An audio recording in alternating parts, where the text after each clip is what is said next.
This episode is brought to you by Cologuard. Do you know what's really scary? Not screening for colon cancer when you turn 45. The Cologuard test is non-invasive, requires no special prep or time off work, and ships right to your door. In just 3 simple steps, Cologuard takes the scare out of colon cancer screening. If you're 45 or older and at average risk, ask your healthcare provider about the Cologuard test. Cologuard is available by prescription only. Learn more or request a prescription today at Cologuard.com/screen.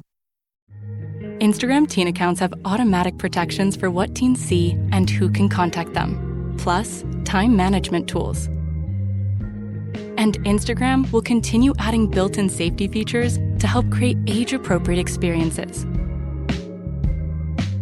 Learn more about teen accounts and Instagram's ongoing work to protect teens online at instagram.com/teen accounts.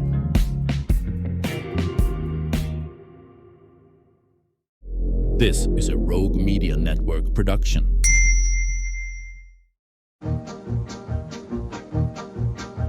Stars at night are big and bright, deep in the heart of Texas. The prairie skies are wide and high, deep in the heart of Texas.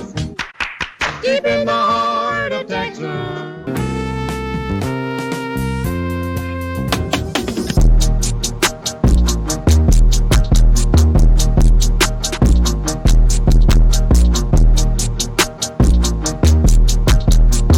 in the heart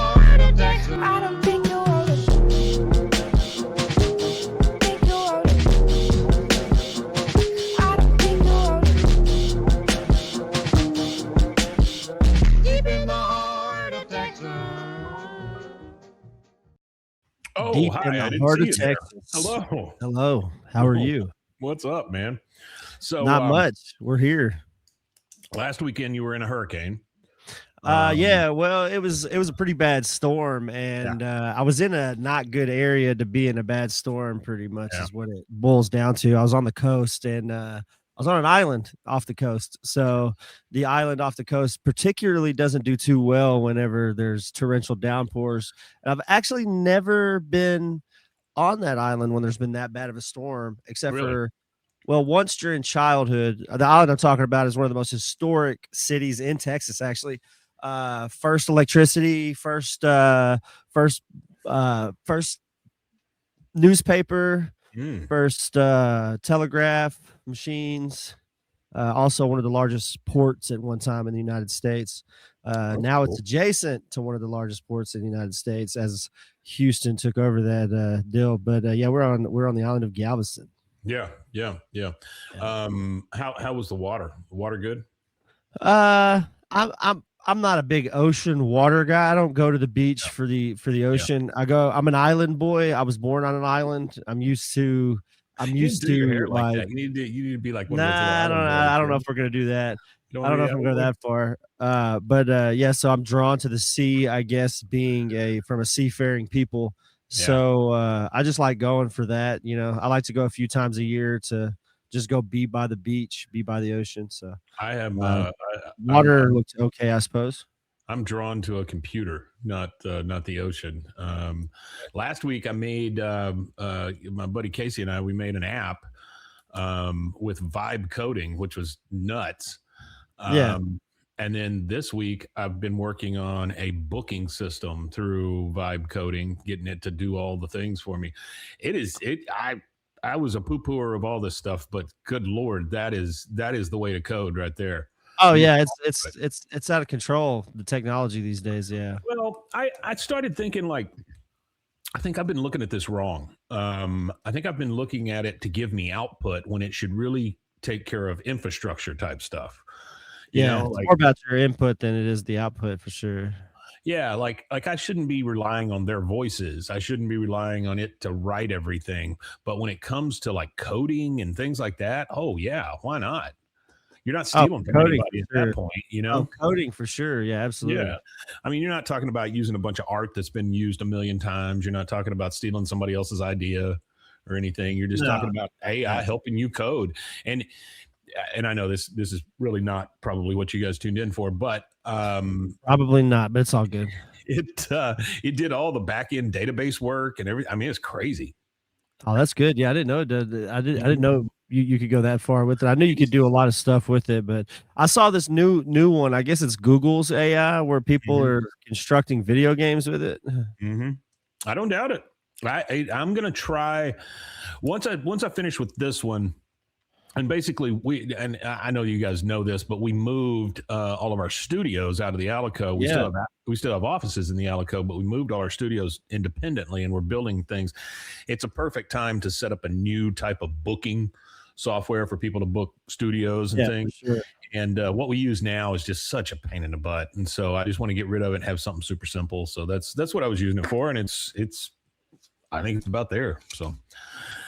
All right. After all of that, King of the Hill, season 8, episode 17, or, well, I don't know that I got was it 8 ABE 14? Is that right? Yeah, that's right. AB 14's right. How I Learned to Stop Worrying and Love the Alamo. The Alamo. Aired April 18th, 2004. And that title, that's a takeoff on Dr. Strangelove. It would be Dr. Strangelove, or How I Learned to Stop Worrying and Love the Bomb. Yeah. I was a young ROTC student, and our ROTC teacher was an older Navy guy. And by the time I came along, he had been teaching ROTC for about 10 years and had been out of the military for about just as long. And he always had war movies and stuff like that he wanted to show us, or military movies that surrounded like military whatever. 3 movies that stuck with me and that I remember and I still like to watch today are 12 O'Clock High, I think is what it's called. I think that's the name of the movie, 12 O'Clock High. That's the one where they fight each other. That's the one where they fight each other after school kind of thing, isn't it? No. It's 12 o'clock noon. High noon? No, it's 12 o'clock something. Okay. Artie's not in our chat here. Anyway, so that's fine. Whatever. 12 O'Clock High, maybe. Yeah, it's 12 O'Clock High is what it's called. It's a 1949 film. Yeah, 12 O'Clock High. That's right. All right, it's Gregory Peck, and it's a World War II movie, and it's about bombers, like a bomber group or whatever that's flies out of England, out of a base there. And one of the things that I always liked about it, on the door to enter into the airplane, it said where angels and generals fear to tread. Yeah. And I always thought that was cool. The other one was The Bridge on the River Kwai, which was a great movie. A great movie, which for those of you that don't know about it, it's that whistle, the famous whistle. It's used in commercials and everything. They use it for a lot of different stuff, that particular whistle. But that movie is about a British soldier who forced these Japanese guys to uphold like the Geneva Convention and stuff like that. And he was just very matter of fact, and he just never wavered. He was a true, all right, chaps, order and structure about. Yeah, he was that really good movie. That one and The Great Escape have always been two of my favorite war type movies, and Great Escape is really not a war movie for the most part. Yeah. It's more about these guys getting away with something. So you could compare it to something like The Italian Job, or, even Ocean's 11 kind of thing, where they're breaking out of a Nazi camp. That's the only thing that makes it a war movie. So, it's very good, though. Steve McQueen is excellent in that. There's nothing like seeing Steve McQueen trying to drive a motorcycle over barbed wire. So that's definitely not. But long story short, the other movie was this Dr. Strangelove, or How I Learned to Love the Bomb, or whatever. Dr. Strangelove movie that we watched. I have never really liked that movie, and maybe that puts me on a different tier. I never really. I don't know. It felt like a moment in time that I didn't experience. You know what I'm saying? Like, oh yeah, for sure. Absolutely. I mean, I know I love Peter Sellers. I thought he was great in a lot of things. And then what was the guy's name that goes down on the bomb? He was a famous cowboy actor. Ritter, something Ritter. No, Wilson Pickett, maybe. I don't know. I think it was Wilson Pickett. But anyway, it's a good movie. It has a lot of symbolism that like I didn't either get when I was a kid or whatever, and so it kind of put. No, it was Slim Pickens. Slim Pickens. There you go. That was his name, Slim Pickens. Yeah. And man, if you've ever watched Blazing He's in Saddles. Blazing Saddles. You know who Slim Pickens is at that point. Well, the even better one actually was all right. So this is an old one. This takes me back to like the movies my dad's dad used to watch with him when he was a little kid, kind of thing. West, because my grandpa was an old country guy. He was born like 1912. So movies and TV shows and all that was like a insane phenomenon to him. But One-Eyed Jacks with Marlon Brando, he plays this bad guy in there, and that's a good ass Western movie. It's got Marlon Brando and Slim Pickens in it, but he plays like the antagonist to Marlon Brando's protagonist rather. He was in so many of those, and what a great, like, there's a guy who said, you know what I play a really good cowboy, and I'll just do that the rest of my life. I mean, that was his deal. Well, shit, I dropped my little thing here. Hang on. All right, so we've got season 8, episode 17, how I stopped worrying and how I learned to stop worrying and love the Alamo. Bomb.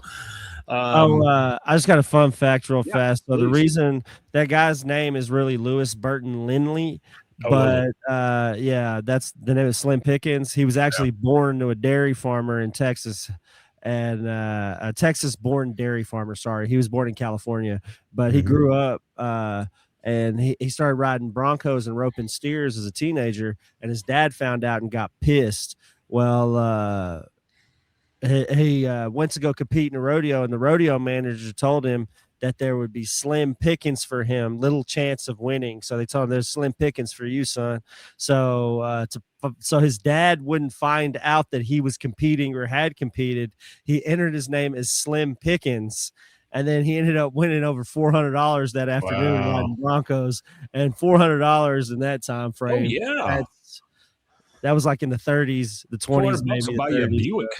There you go. There's your little fun fact about Slim Pickens' name. There you go. Yeah, that's cool. God, there was something I was going to tell you that I just thought about while you were talking about that, and I forgot all about it. Anyway, it'll come back. All right, so we start this one with 0 cold open. There's no cold open to this. It just goes straight into the credits.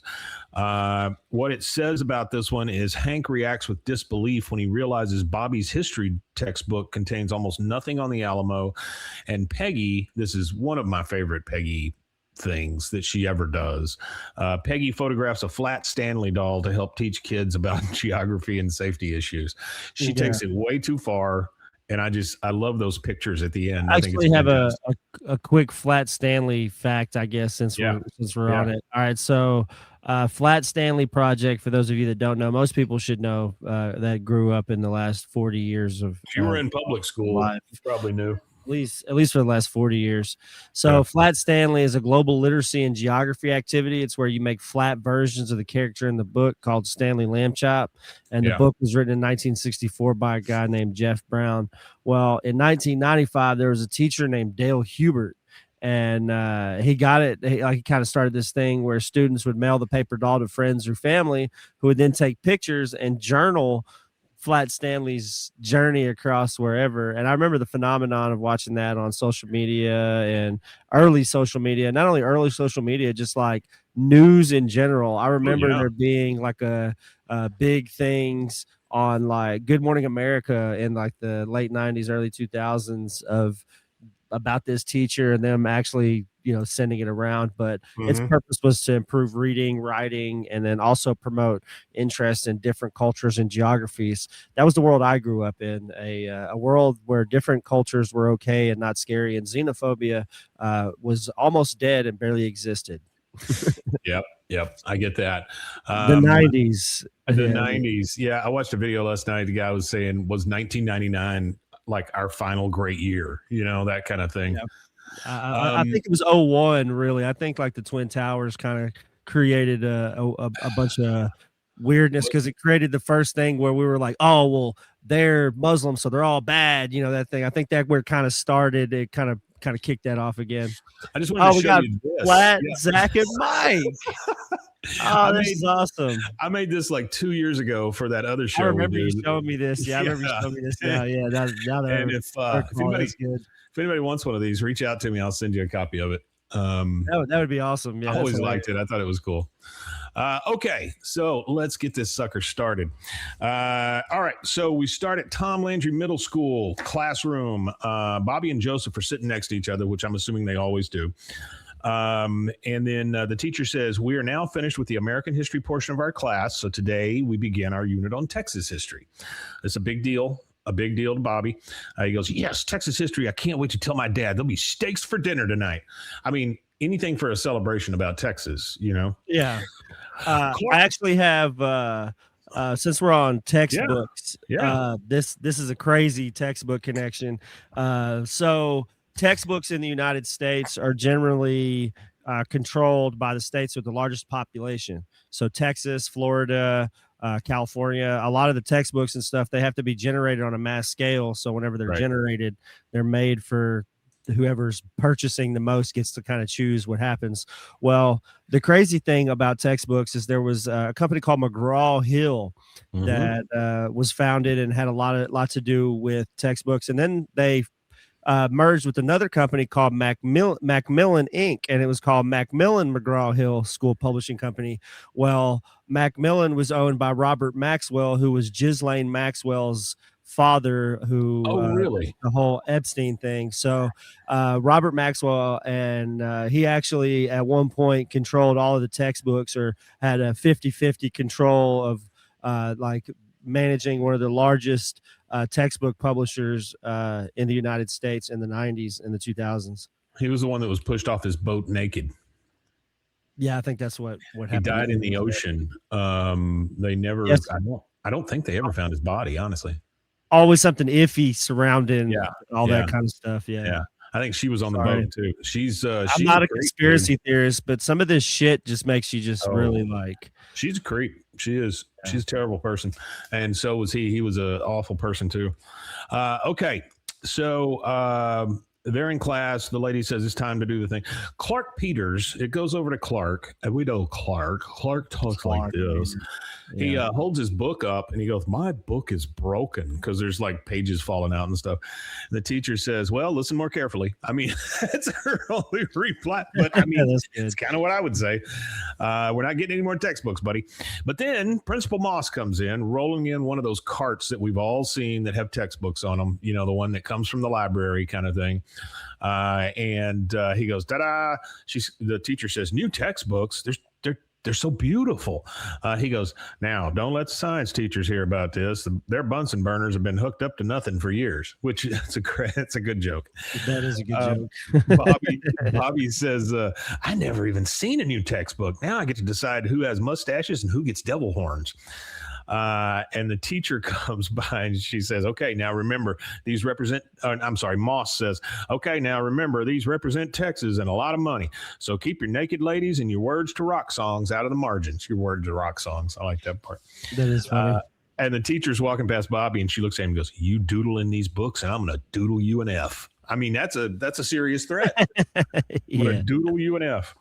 All right. So we're in the Hill kitchen at the house, and Hank is cleaning his glasses with a spray bottle. Nonetheless, I don't know how many times you use a spray bottle to clean your glasses. Yeah. I usually use the abrasive shirt that I'm wearing and scratch them all to hell. Yeah. If you go to what's it called, iMasters or whatever here in town, they always wear shirts that say, this is not a glasses cleaning cloth, or something like that on the t-shirt. Oh, that's funny. I want one. Yeah.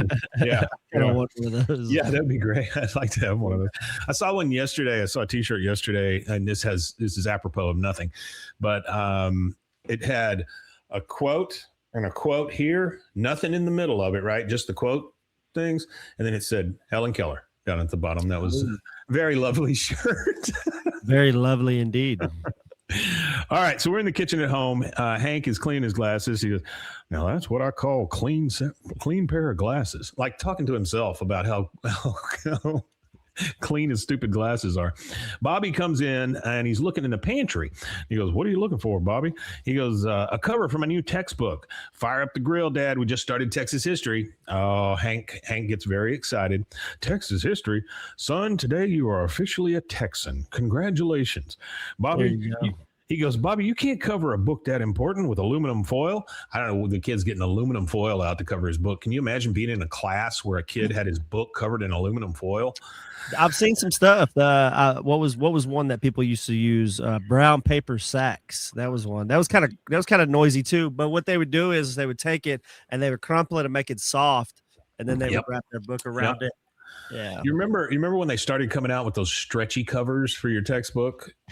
Yeah, I remember those. And then I remember getting written up in class. There was one teacher I had that was super anal about the book, and there was like some weird policy, or I guess there was some like student policy that you sign that says I will cover books or whatever in there. Yeah. No other teacher cared whatsoever, but this one teacher, she would just, if you didn't have it covered, she would have a stack of like covers for you to cover it with, but she would be such a bitch about it. Wherever she's at, I hope she's not having a good day. I hope she has to cover everything where she's at. I hope she's having a great life, but I hope she's not having a good day. I hope today out of all days, one day doesn't have any milk for her cereal, or she's out of coffee or something. Like, she's like, damn it, I like terribly inconvenienced. Yeah.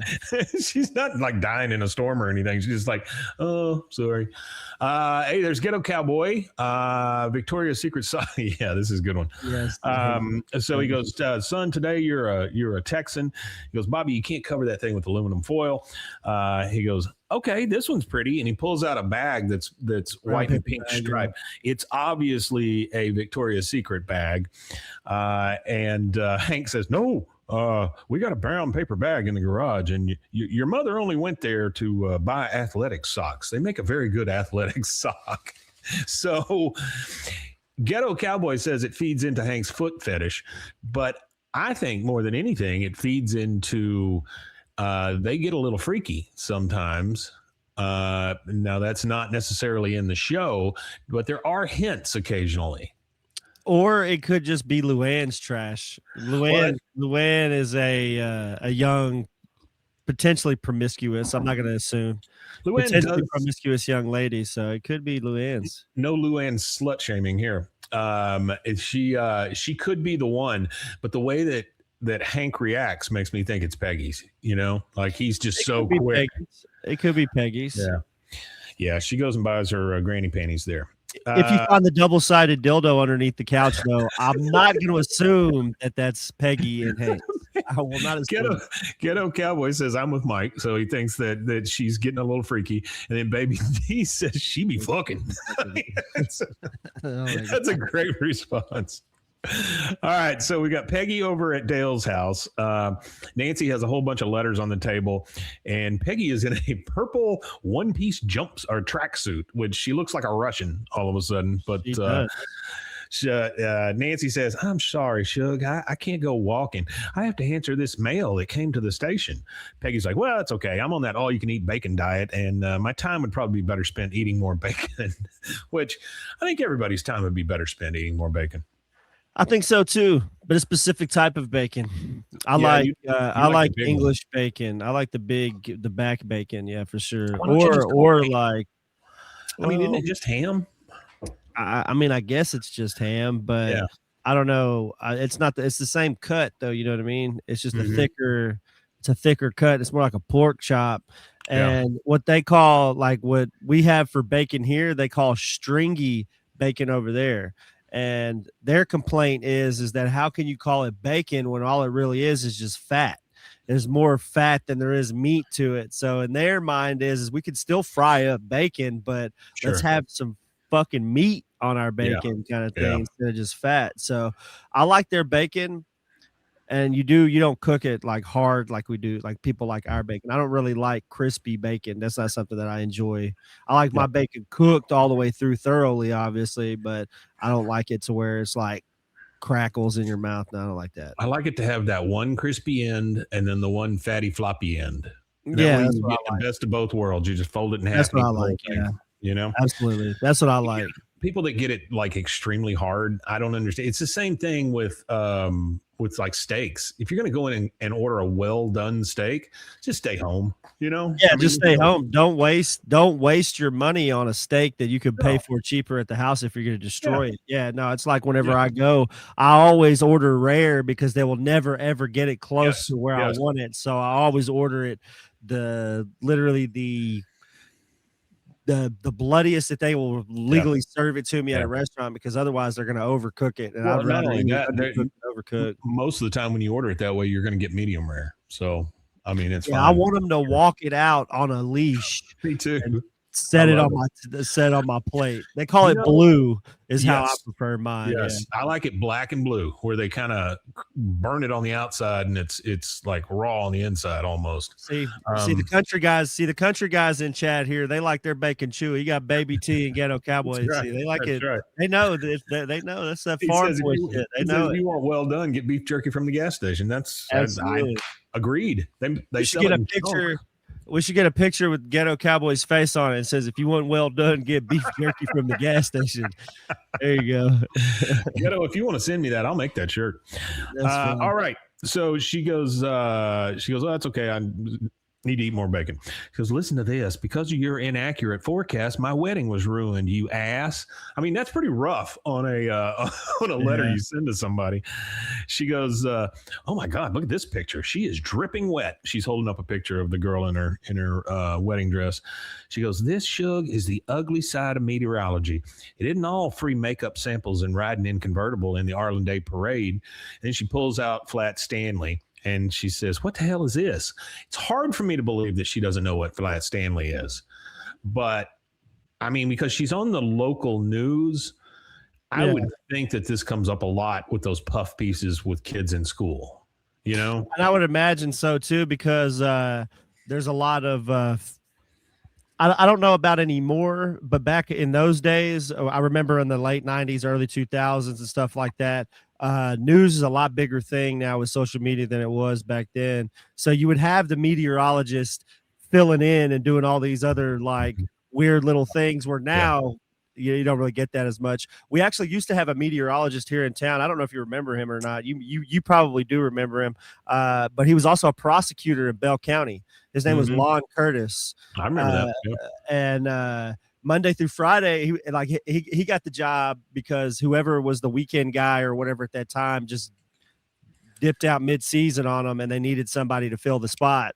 So he would drive up from Temple, and he was a prosecutor down there. He worked for the DA's office Monday through Friday. Then he would come up here and do nights and weekends, and then he ended up taking over the complete role as meteorologist. If I am not mistaken, he had to take over because the weather guy went nuts. And he's the one that stripped off all his clothes and ran naked down Elm Street, and the cops had to go get him. I mean, it was, I don't know what happened. That was like around 99, 2000, 2001, somewhere in that time frame. It's funny. I was listening to, I listened to a lot of Texas prison stories on YouTube from guys that had been locked up in Texas prisons. And I was listening to a story from a guy in Temple who had been prosecuted by Lon Curtis. That's the reason why he was fresh in my mind, because I just listened to that the other day. Oh, that's funny. I just looked up all that information, but yeah. Lon Curtis is a pretty good news name, though. I mean, that's pretty solid. Yeah, Lon Curtis with the news. Headlines with Lon Curtis. That kind of thing. It just sounds right. What the hell is Lon? I guess it's Lon. And Lon Curtis with the weather. That's right. All right. So she says it's not all. She pulls out the Flat Stanley. She goes, is this some kind of voodoo doll? My nose is not that big. She goes, no, that's Flat Stanley. Teachers have their students send them out to faraway places, and you take pictures of him, send it back, and the kids learn about geography, which honestly, it was a cool thing. And it says, I agree. She goes, what do these people want from me? I am not God. Like Peggy says, although I am not teaching at the school this week, the world is my classroom, Nancy. Yeah, God, she's so full of it. I'll take care of Flat Stanley. Now, I'll start with a photo at Lake Arlen. Is it going to rain today? She asks. her, and she goes, "Oh, what? Why am I asking you?" Like, I mean, what a friggin' insult on the way out the door. All right, so we're in the alley. We got all four guys. So we got Hank, we got Bill, we got Dale, and we got Boomhauer. Well, Bobby sure is lucky. He got 30 more years of Texas history to learn than we did. I sent you sorry, Mike. I sent you a link in the chat for me and you, the private chat on the Steam, whatever this called, stream of Lake Arlen, so you could show everybody. Oh, very nice. Let's see what we got here. Oh, that is lovely. It's beautiful this time of year. Let's see if I can share it here. How do I do that? Oh, it came up on the thing. Yeah, I can do that. Okay.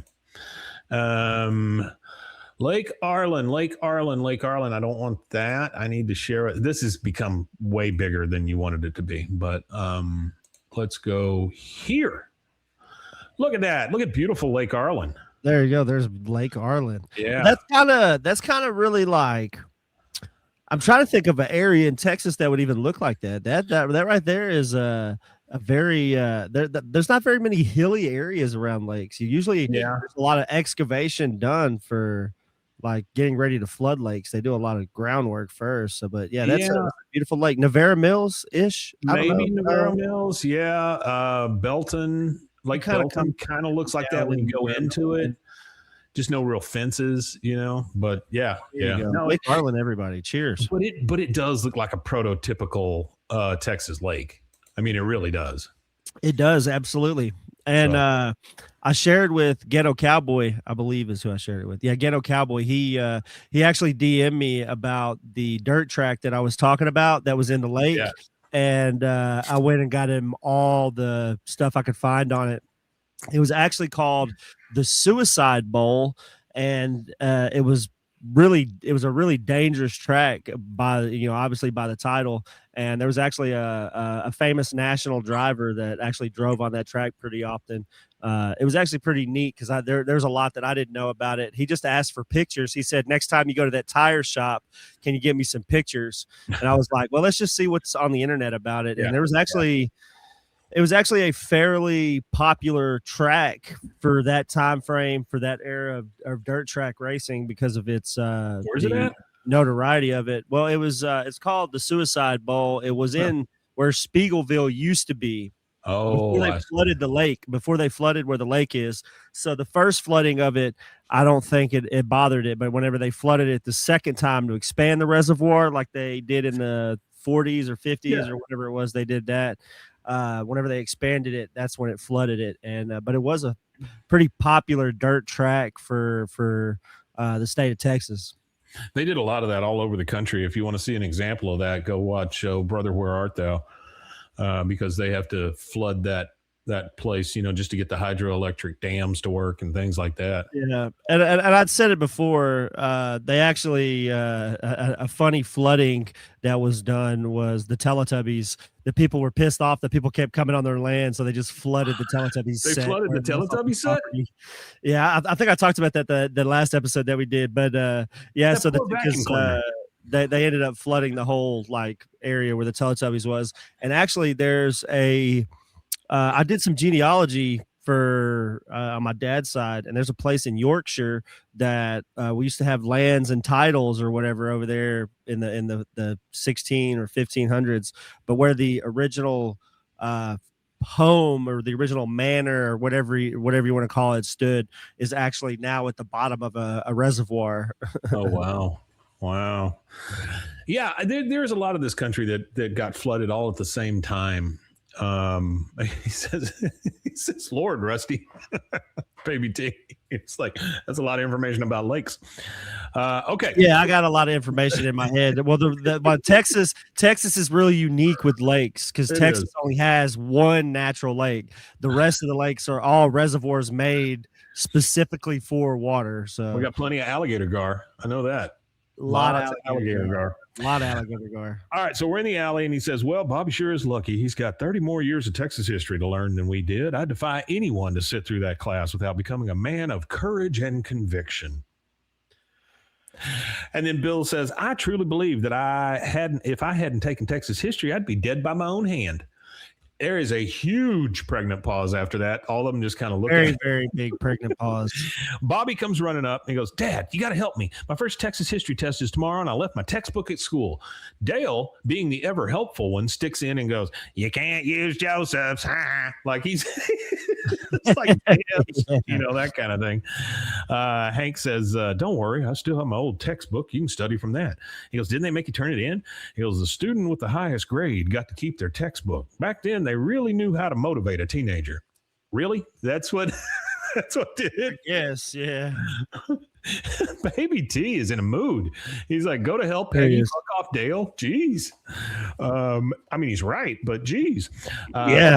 So we get the big. He's right. That's all we can say about that is he's definitely right. That's right. He said, no, you get to keep it. And he goes, great, Dad. I don't want to fail. And I end up in summer school. There's no air conditioning and half of the kids are pregnant. Which is wonderful. They're inside. His dad gets the textbook down and he goes, well, no son of mine is going to flunk Texas history. Now, what does the test cover? He goes, Texas 1830 to 1840. Oh, that's the Texas Revolution. If you were only going to learn one piece of Texas history, that'd be the one. He turns to a picture in his textbook of Davy Crockett. He goes, New Year's Day, 1830. The smell of fresh chopped cottonwood wafted across the plains. This isn't in the book. I just wanted to set the mood. So when he goes to get the Texas history book down, we see on his bookshelf there's only a few books. One is, and maybe you can help me with this. I thought it was just Shogun, right? But I can't help you with it. It's Shogunate or something like that. Okay, yeah, it's Shogun. But Shogun is a famous book by James Clavell. They've actually did two miniseries. The most recent one was pretty good. I really liked the most recent one. Yeah, it had a guy that I kind of like. He's not in a whole lot of stuff, but he was really good in that. But the first one was just a soap opera, basically. Pretty much TV soap opera. Yeah, the book is good. But, so he has Shogunate, whatever that is. He has the Holy Bible, not the regular Bible, but the Holy one. Bless you. Sorry, he has. I was going to tell you what a Shogunate was. He stopped sneezing. Well, hang on. Let me just these last two, and then you can tell me. Then he has a Guinness Book of World Records, which totally tracks, and one fiction book up there. Well, I guess Shogunate maybe is fiction, but and according to how you take the Bible, but The Firm is the other book. Those are all the books on the shelf. All right, tell us about Shogunate.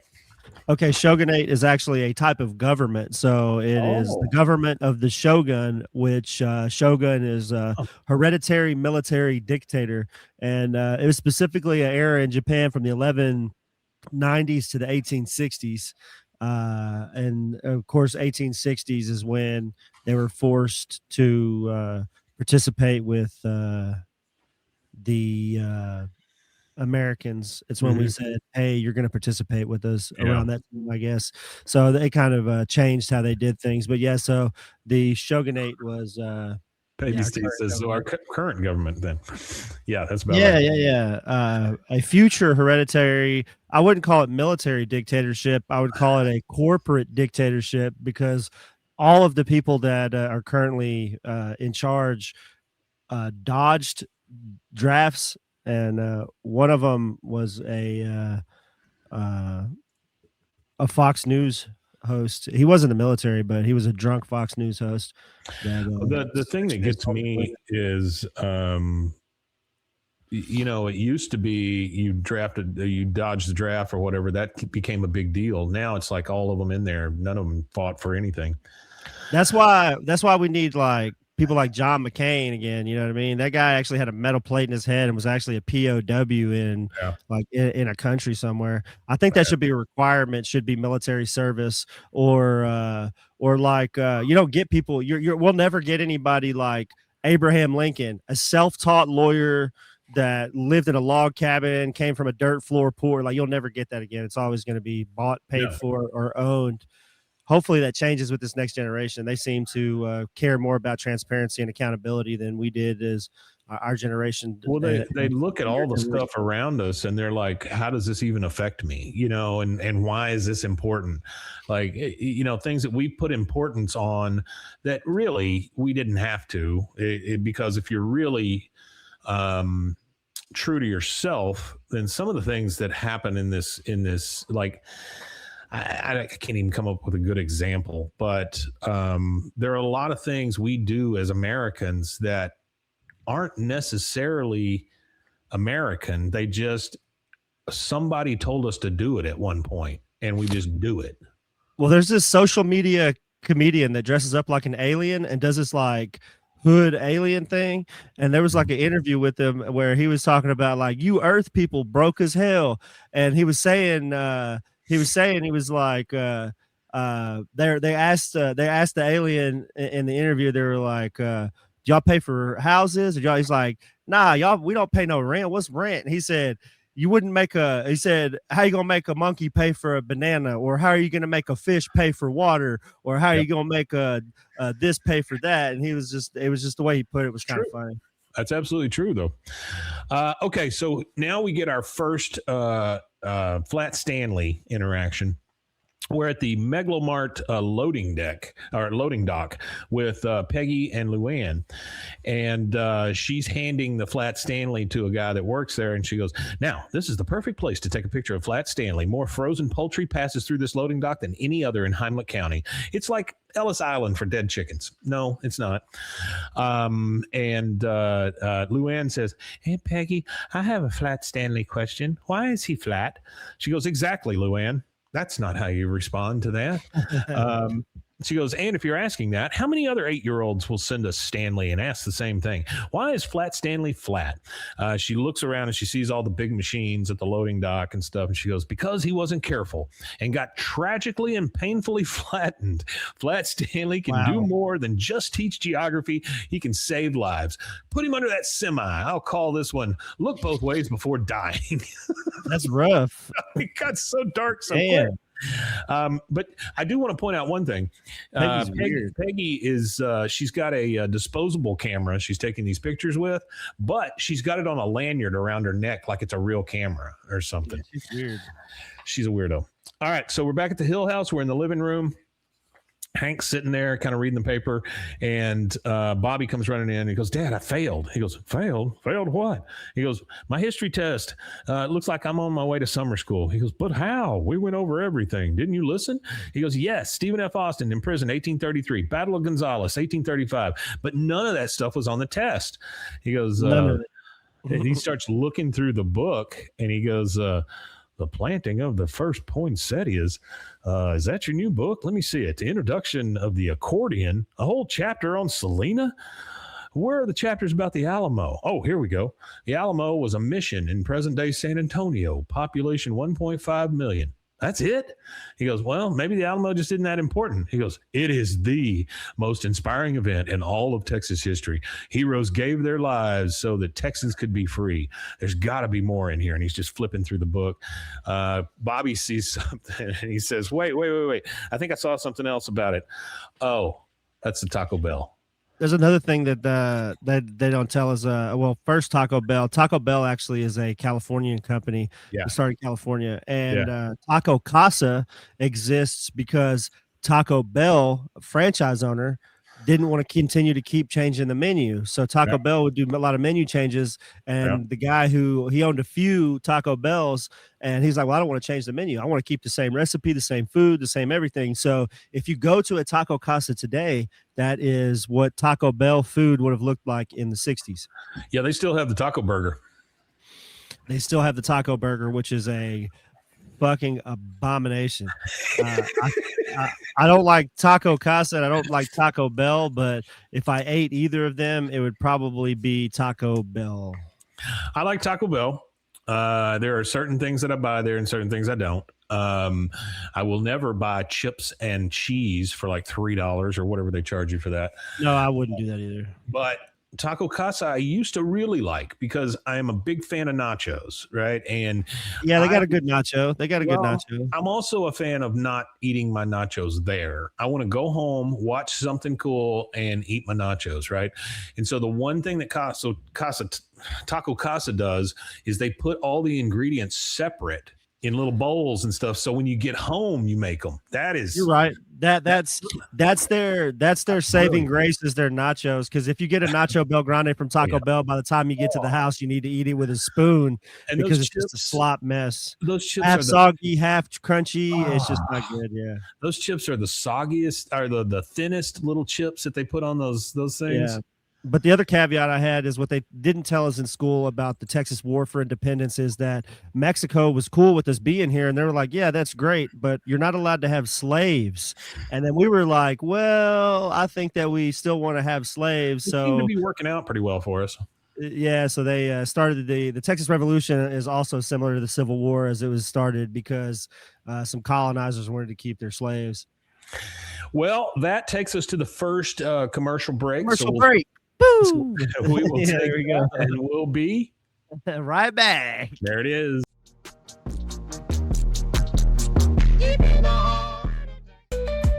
Join the Daily High Club, the premier destination for glass water pipes, vaporizers, and accessories. Since 2015, we've sold over 1 million quality products and teamed up with legends like Snoop Dogg and Tommy Chong. Ready to elevate your smoking game? Visit dailyhighclub.com for our El Primo subscription box or shop unique pieces today.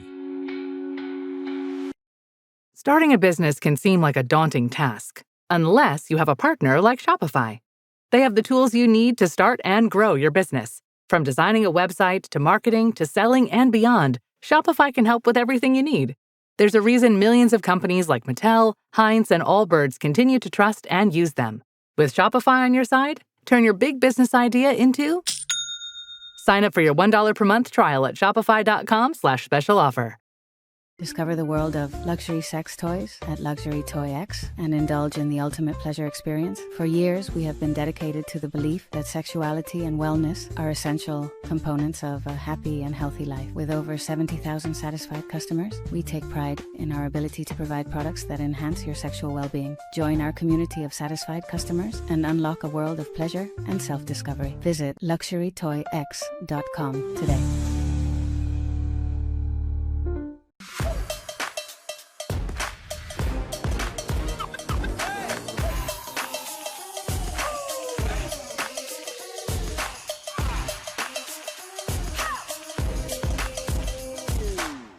Apollo Neuro is a new kind of wearable that helps your body recover from stress, that helps you calm down and feel better. You sleep better, and you can get back to being yourself. Learn more at apolloneuro.com. I'm Hunter, the founder of Hello Cake, and today we're digging into ED meds. The number one thing we hear is that guys are sick of waiting for ED meds to kick in. Traditional ED meds take about an hour to kick in as they have to go through your digestive system, where Hello Cake's ED medication dissolves under your tongue and works in about 15 minutes. That's about 3 times faster than traditional ED medication. Curious about ED meds? Go to hellocake.com. Relax with Hemp Delicious. Organically grown hemp, massively blended with delicious organic herbs, responsibly sourced for their holistic benefits. Each sip offers calming, antioxidant-rich wellness. Brewed just for you. Sip the calm with Hemp Delicious. Find your blend at hempdelicious.com. Baby girl, were you staring at me? You know that's not convincing, right? Try again.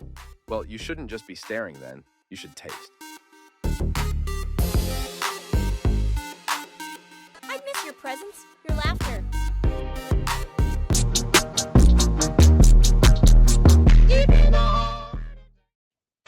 Deep in the heart of Texas. Way deep down in the heart of Texas, yeah. You know, I have just a quick observation. During that break, I ate a banana, and it always hits me that bananas have a very short time when they are excellent. You know, it's 1 day, 1 hour could make a huge difference on a freaking banana. You know? Absolutely. All right. So we're at the Tom Landry Middle School. Good, Baby T. Thank you for asking, man. We're at the Tom Landry Middle School, and we're in Tom Landry. What? Tom Landry. Yes, Tom Landry. And we're in Principal Moss's office, and Hank is pissed because his kid failed because there was no information in the textbook. He goes, how can you call a book Texas history when there's barely any history in it? Principal Moss, of course, always the fun guy, says, you familiar with a little thing called Serenity Prayer, Hank? Because this is one of those things I can't change. Such a good line, because you realize, that's a great line, yeah. Oh shit, he's an AA and he's using this as his defense. You know, he goes, but where's the Texas history we grew up with, Carl? You wore a coonskin cap from the 8th through the 11th grade. Davy Crockett isn't even mentioned in here. Okay, I used to go to school with a kid that wore a coonskin cap. Oh yeah, he drove a green Gremlin. You remember the Gremlin car with the flat top? The on AMC Gremlin, yeah. He would wear a coonskin cap, or he would wear his rebel hat, and on top of his Gremlin, he had the Confederate flag painted on it. That's funny. This kid was a weirdo. Oh, you know what? His name was Lonnie. That just came to me. Lonnie, if you're watching, you were weird. Lonnie Curtis. It was Lon Curtis. He'd bring it all around. All right. Good night, everybody.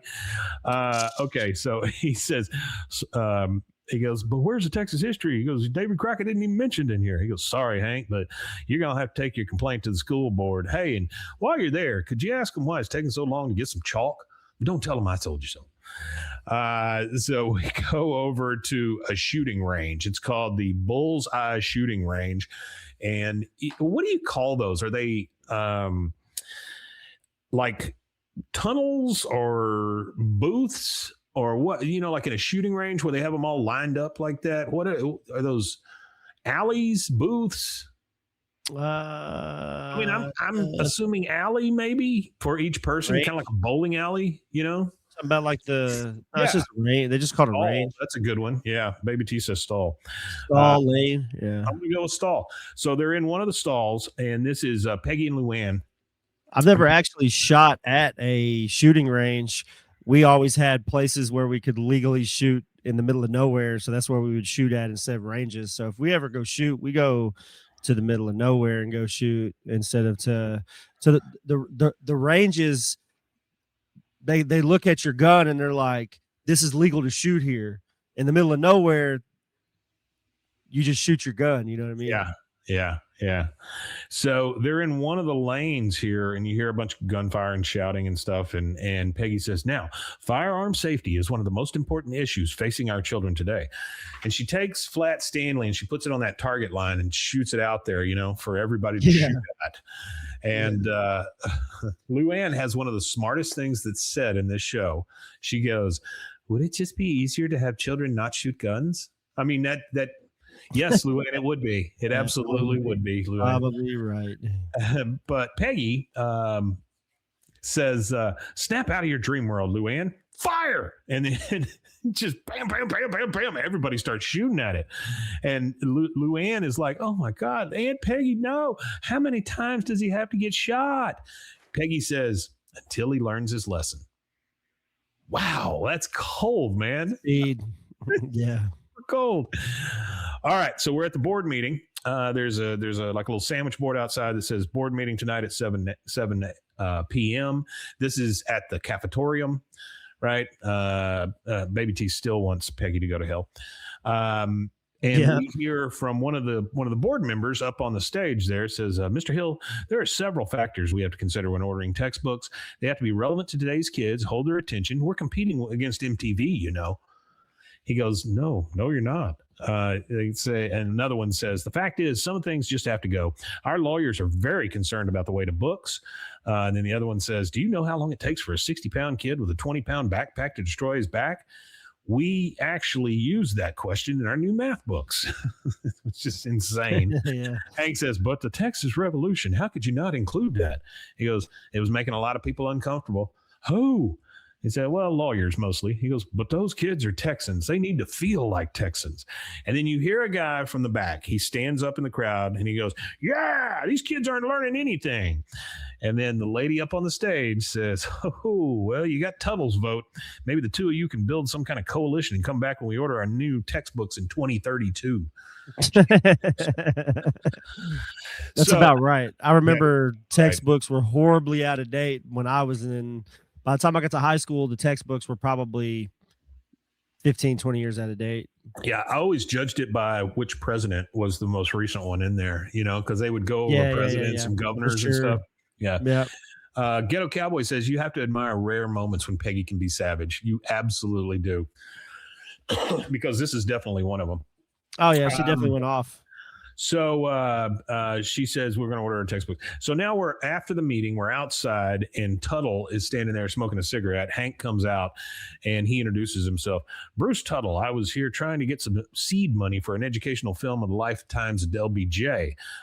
They wouldn't spring for it. He goes, well, LBJ would make a great movie. And in this textbook, all they've got is one picture of him lifting his dog by the ears. And that was for a unit on active seniors. Because fighting those idiots got me starving. You hungry? He goes, I could eat. How many times you heard that in your life? I could eat. I could eat. Yeah, a lot. Ghetto Are Cowboy you hungry? Well, hell, I could eat. Yeah, I could eat.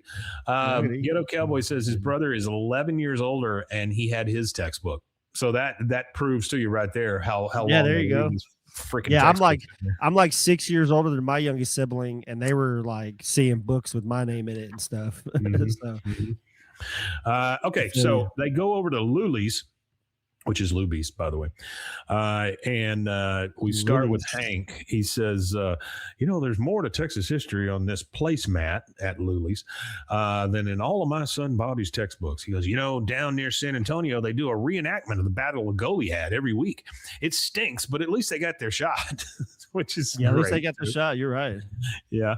Hank says, hey, if they can do that, why can't we put on a reenactment of the Alamo? That'd be a great way to teach kids. Tuttle says, sure, but there's no way the school board would pay for it. He goes, well, maybe they won't have to. I bet Buck Strickland will foot the bill. He was talking about sponsoring a soccer team, but this is a much better use of money. Well, in your eyes, Hank, sure. Yeah. The guy says, is it okay if I write and direct it? I write the flyer for the feed store and always wanted to branch out. He goes, I read that flyer. That's a good flyer. It's the stupidest thing. He goes, thanks, it's my baby. Said they don't pay me, but still, it's a credit. He goes, but this reenactment could really be something that makes people sit up and take notice. He goes, well, let's do it. Hey, this calls for a celebration. What kind of pie says heroism? He goes, strawberry. Oh, of course. I'm not sure why strawberry is for heroism, but mark that down, kids. Okay, he's saying that now, but in season, it's another story. Yeah, probably so. Oh, in season 14, it's another story. Yes, you're absolutely right. Oh, yeah, absolutely. Yeah. You are absolutely right. Okay. Completely different. So we're back to Flat Stanley. She is taping it all back together. Poor Flat Stanley. He's in 9,000 pieces, and she's over there with some invisible tape and putting it back together. And then Bobby says, oh, stupid Texas history. I can't believe I'm going to go to summer school. They don't even serve lunch, just raisins and skim milk. And they only have one open bathroom. Peggy says, I am sure you won't have to go to summer school. No one really wants to teach it. Just try to do some extra credit. I have students hold doors for me. Wow, that's perfect, Peggy. Nice teaching. That is perfect. She goes, now, can you put your finger here so I can staple his groin back together? Yikes. Hank comes in and he says, Bobby, Peggy, I just met a man named Bruce Tuttle, and we're going to do a historical reenactment of the Alamo. Bobby says, a reenactment? Hey, that could be my extra credit. Can I be in it? He goes, well, Bruce did say a lot of the soldiers were teenagers. I bet he could use someone like you to keep it authentic. Oh, that's my specialty, keeping it real. He goes, authentic, Bobby, authentic. Now we're out in the alley. All four guys are there, and he goes, yep, if the school won't teach my boy Texas history, this reenactment will. And then Bill, of course, can I help build the set, Hank? It might make me feel better about falling asleep in the men's room at the Alamo IMAX movie. Boomhauer, of course. Yeah, man, count me in, man. Use my dang old Bowie knife, man. I'm talking about dang old victory of death. Hank says, you can all help. We'll be an all-volunteer crew, just like the real Alamo. Bobby runs in and says, "Sirs, I bring news from the front. You can get 2 Just-A-Burgers for 49 cents at Whataburger this week." And then he runs off like he's bringing in important. Bill, of course, "I have 49 cents. He runs back in. He says, "The general also sends word of Lady Bird's water bowl is empty." And then he runs off. Dale, "Hank, Bobby's making me uncomfortable again. Spank him." He goes, "Shut up, Dale. Bobby's practicing for the reenactment." Bobby's back in. He goes, "Mr. Tuttle said I can play James Butler Bonham, Alamo Messenger, and my teacher said I get extra credit to make up for my F." Hank, "That's great. You know, the messenger is the first one to die." Like that's a selling point or something, you know? Oh, it's the first one to die. Yeah. And Dale sums it all up. "Messenger, bring my word to my wife. We make love on the morrow," which is wonderful. We make love on the morrow. We make love on the morrow. All right. So now we go into this big area where they're going to build the stage for this reenactment, right? I don't know where they got all this grass. I don't know where it's at. Yeah, I don't know where they got any of it at. Seems like it's in the middle of a park or something, you know, which I would think you'd have to get a permit for, but whatever. The teacher says to Hank, "Everything has to look as real as possible. We do this right, and more than just the eyes of Harlan will be upon us."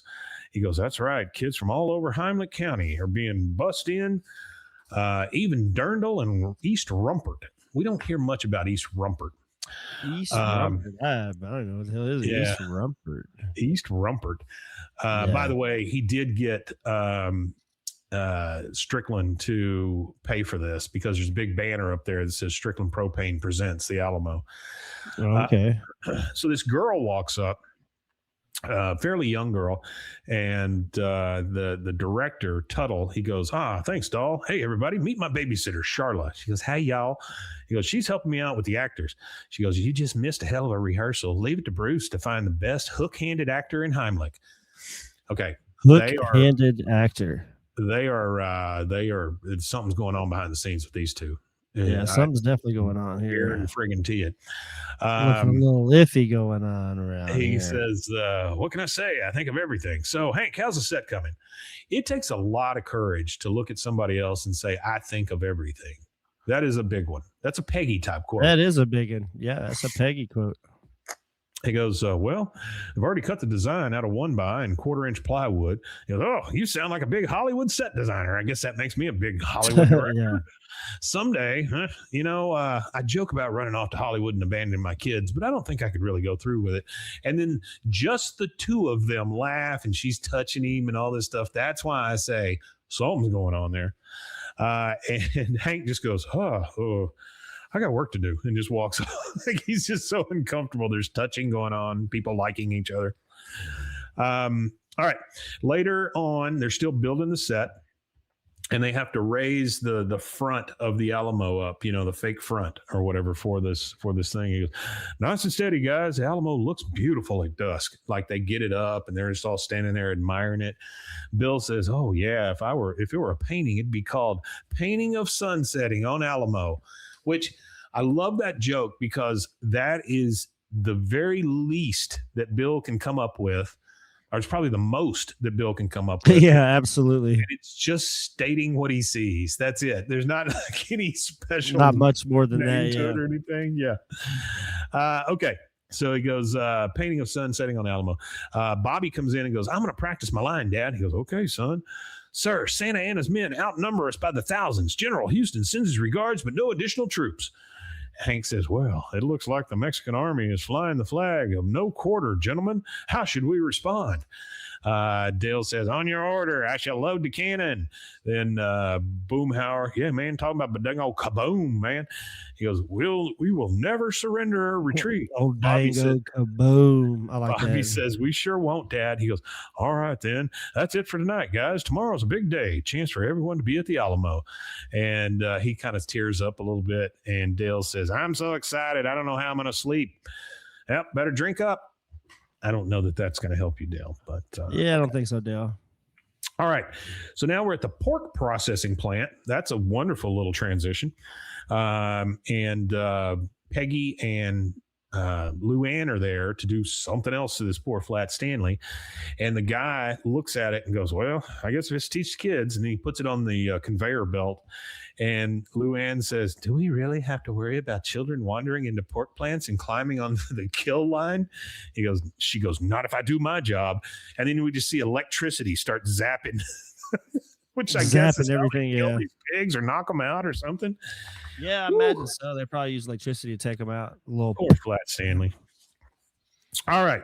So there's an actor on stage and he's in bandages and he kind of looks undead. But this happens after the guy says, Hank, I just had an idea. Well, it's more of an inspiration. I want to open the play with a speech from a new character, the Ghost of the Alamo. What do you think? He goes, Ghost? He goes, well, it's just a device to set the stage and let people know how they should feel about what they're watching. He goes, huh? Well, sounds kind of creative, but okay, you're the writer. He goes, and the director. He goes, places. And they all sit down. And Hank says, finally, I can't wait to see it. And then that guy in the bandages comes out. And he says, I am the Ghost of the Alamo. And Hank goes, oh, he's pretty spooky. He says, they say to remember the Alamo. Well, heed their call. The story is timeless, a lesson to all.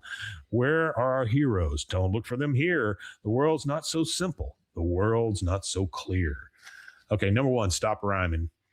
Yeah, that was kind of funny. Hank says, I don't get it. And then Davy Crockett comes on the stage. Now, Davy Crockett is drunk. He is drunk, and he comes over, and he's going to vomit in one of the bedpans or whatever. And Hank sees him. He goes, oh, Davy Crockett, thank God. He thinks he's going to save this whole thing, right? But he might make it worse. Yeah, Davy Crockett says, it has become clear that I will never make it back to my beloved Tennessee. If I were a stronger man, I guess I wouldn't be here. I would have faced up to my demons instead of using dead Indians and Mexicans as stepping stones back to the Senate. Jesus. Then Travis comes in a dress and goes, vengeance is the Lord's, and he has sent his army to vanquish us for our transgressions. He goes, we're all damned. Then another guy says, don't go looking for your opium, Davy. Travis smoked it all up. And then he says, I gave half to the prostitutes. Holy crap, this thing has gone completely off the rails here. That thing went sideways fast, yeah. Hank says, what? This is not part of the Alamo? Tell them to stop.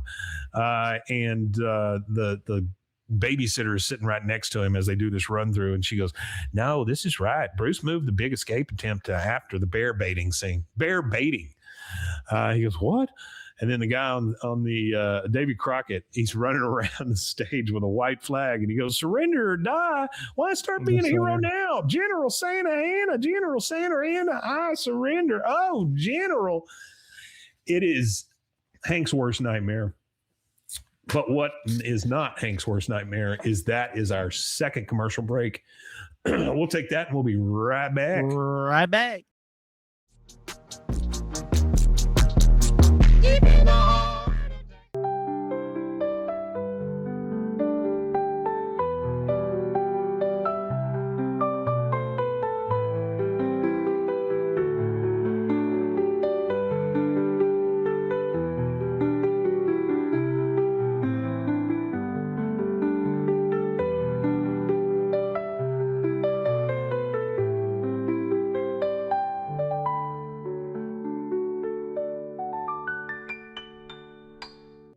Farmhounds offers natural treats and chews made with quality products that support family farms, regenerative agriculture, and humane farming practices.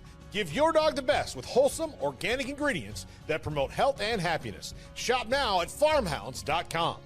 Tervis is all about staying hydrated. Each product is built to last and comes in endless designs to match your personality. Stay refreshed and express yourself with Tervis. Visit tervis.com today and find your perfect tumbler.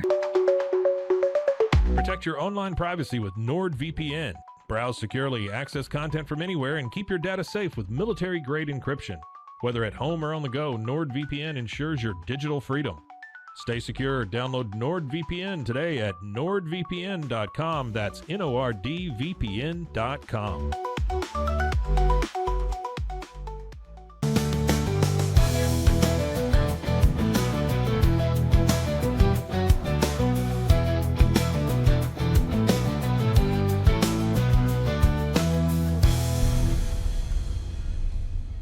Looking for tickets to the hottest shows, games, and events? Ticket Liquidator is your one-stop shop for great prices, no hassles, and guaranteed tickets. Since 2003, we've been connecting buyers and sellers, providing access to sold-out events at prices lower than most secondary market options. Whether it's sports, theater, or concerts, our massive nationwide network ensures you get the tickets you want, guaranteed. For the best seats at the biggest events, start with Ticket Liquidator today at ticketliquidator.com. That's TICKETLIQUIDATOR.com. Ticket Liquidator. Does it ever feel like you're a marketing professional just speaking into the void? But with LinkedIn ads, you can know you're reaching the right decision makers, a network of 130 million of them, in fact. You can even target buyers by job title, industry, company, seniority, skills, and did I say job title? See how you can avoid the void and reach the right buyers with LinkedIn ads. Spend $250 on your first campaign and get a free $250 credit for the next one. Get started at linkedin.com/campaign. Terms and conditions apply. An all-new season of The Secret Lives of Mormon Wives is now streaming on Hulu and Hulu on Disney+. Mom Talk has just been blowing up. Whitney and Jen are on Dancing with the Stars. Taylor is a bachelorette. Saying that out loud is crazy. Like, that is huge. But all the cool opportunities could pull us apart. It's causing issues in everyone's marriage. My whole world is falling apart right now. It's chaos. Watch the Hulu original series, The Secret Lives of Mormon Wives, now streaming on Hulu and Hulu on Disney+ for bundle subscribers. Terms apply.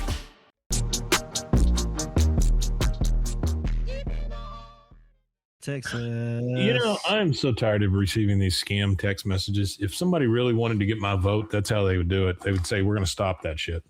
Yeah, me too. But I can't. I mean, so they're just such. Yikes. Just yeah, trying annoying. To fool people. I agree. Just trying to fool people all the time, you know? Just trying to fool people all the time. I don't know why people can't make better products or cure cancer. Oh, did you see that, by the way? I know this has nothing to do with this. Did you see that they released some of the documents about cancer and said that we could have cured it like 60 years ago? No, I didn't see that. Yeah. It's telling. You make a lot more money when people are sick. Okay, so we are still at the the Alamo presented by Strickland Propane. And apparently the run through is over. The guy looks at Hank and goes, "Oh, that was perfect. Now, once again from the top, we're angry, we're drunk, we're slaveholders, and action." And action. Hank says, No, not action. What the hell are you doing to our Alamo? Everybody gets kind of hushed, and he goes, "You've got William B. Travis in a dress." He goes, "Hank, it's a little late to step in with your roles. Or with your notes. The play starts in half an hour. You could have asked for a script at any time." Well, that's kind of a shitty way out of it. He goes, "Why would I need to read a script of the Alamo? I know what happened, and I don't know what happened.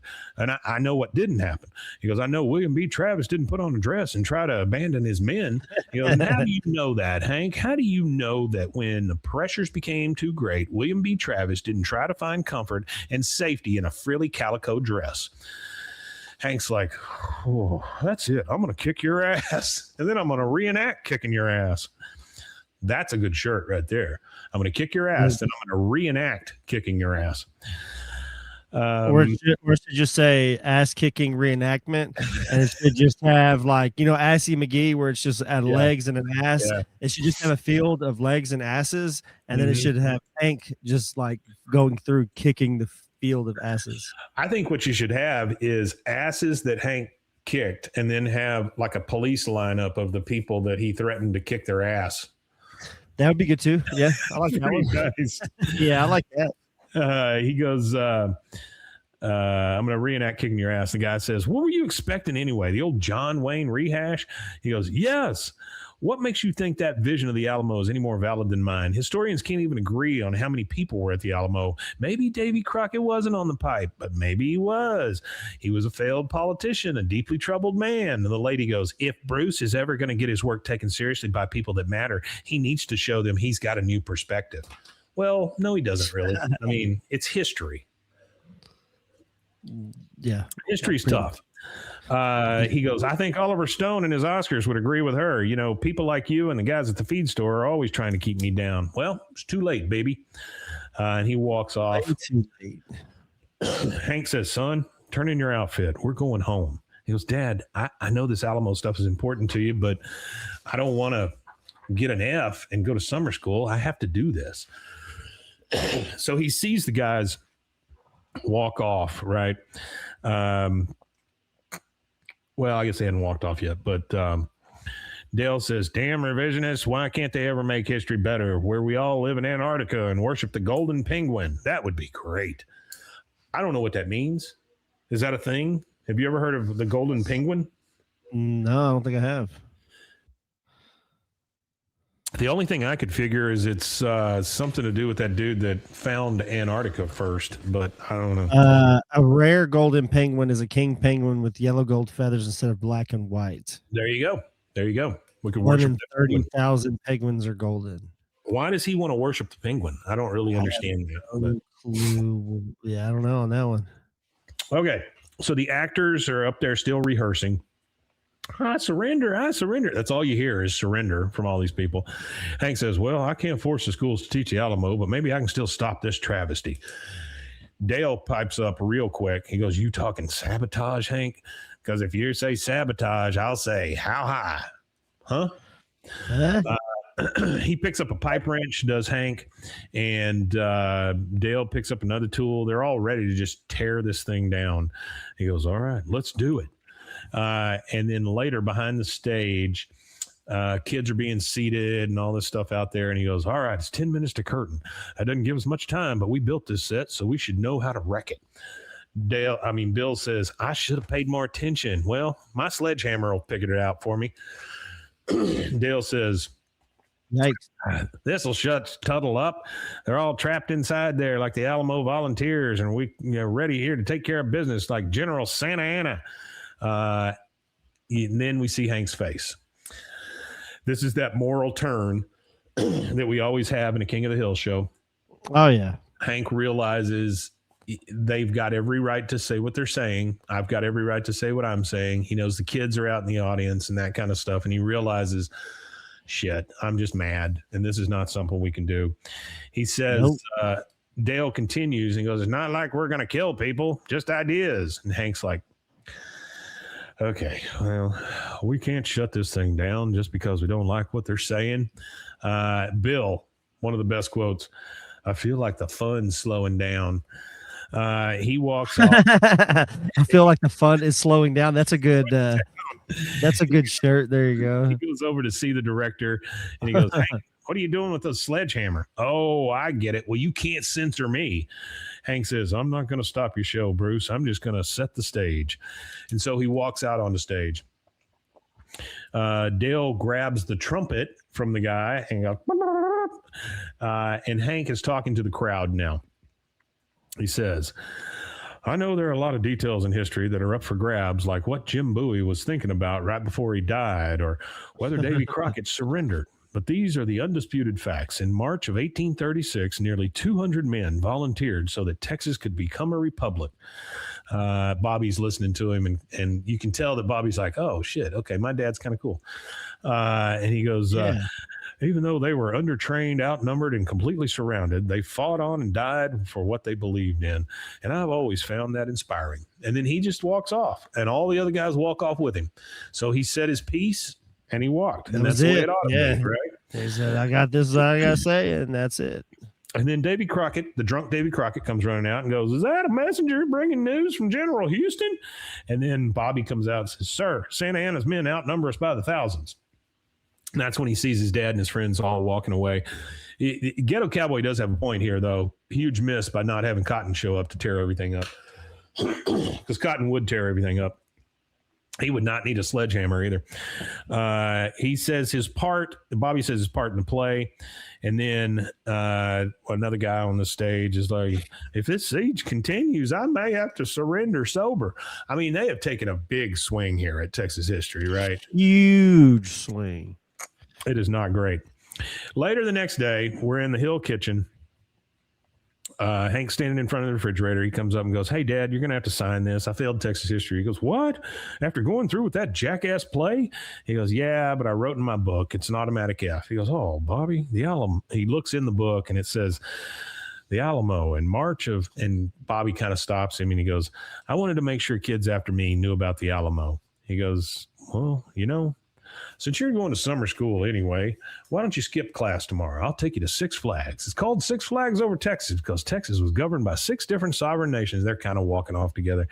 There's Texas, America, Mexico, France. I don't know how France got in there. And then we get our credits. And that is, I actually have a quick fact for those of you that are ever traveling in Austin. You could go see what they call the French Legation site. It's a historic site. It's a historic site here in Texas or whatever, but it's one of the oldest houses in Austin. It actually opened up in 1841. It was a home, but it was also a diplomatic outpost for the guy who was in charge of French affairs to the Republic of Texas. His name was Alphonse Dubois. And after France recognized the Republic of Texas as a sovereign nation, that it was like their almost kind of like their French embassy for the Republic of Texas. It's crazy to think that other nations used to have embassies inside Texas. That's kind of crazy. By the way, I did skip a scene here. At the end, we're in the classroom. And we're seeing a bunch of the Flat Stanley pictures. One, he's got tire spikes through him. Second, he's going through a wood chipper. Third, you see dogs tearing him up, and it is Ladybird and Doggy. Then fourth, you see him burning on the street. And then right on top of that, you get a headshot of Nancy, and it says, "Dare to Dream." Nancy hits Gribble. Teacher turns to the principal and goes, "I think this will be the last year we do Flat Stanley." And that's it. Then we get our credits. Now, after the credits, in the script, it says, "Hank, Bobby's making me uncomfortable again." But on Hulu, it says, "I feel the fun slowing down," which I think is actually better. It's the first time I've kind of agreed with them changing the quote at the end there. Yeah, that's pretty good. That's pretty funny. That is it. That is season 8, episode 17, How I Learned to Stop Worrying and Love the Alamo. Yep, that's it. I want to thank you guys for sticking with us no matter what we do. It is it's so nice. It's so nice to show up and see you guys back in the room. Next week, we're going to try to do it out of the studio for the first time in a long time, if we can. If not, we'll do it like this again. No big deal. But the studio is being renovated. I don't know. Just to remind you guys, we moved all of our studios out of the Alamo building here, and we moved into about 4,000 square feet down the road just a little bit. And when I say a little bit, I mean like 1 minute down the road. And we're still building out the studios. And so I told Rusty was willing to go into the studio today. And I said, no, let's do it remote because I don't know if they're in their building or if, what's going on. So last couple of weekends, I've had this place completely shut down so that they could do some construction if they needed to. But anyway, that's why we're doing it this way. And thank you guys for sticking with us. Last week was a little rough on both of us. And so appreciate you guys. Yeah. But Rusty, you want to tell us where they can find them? Yeah, they can find us at BWAAAKOTH on all social media and send in some emails. I got an email to read for our Friday episode. Oh, very nice. Very nice. If you are in the chat or you are watching us do this live, then stick around. We're going to do another episode. And I think that leaves us just with maybe one thing left to say. Oh, we Matanye. I agree. We Matanye indeed.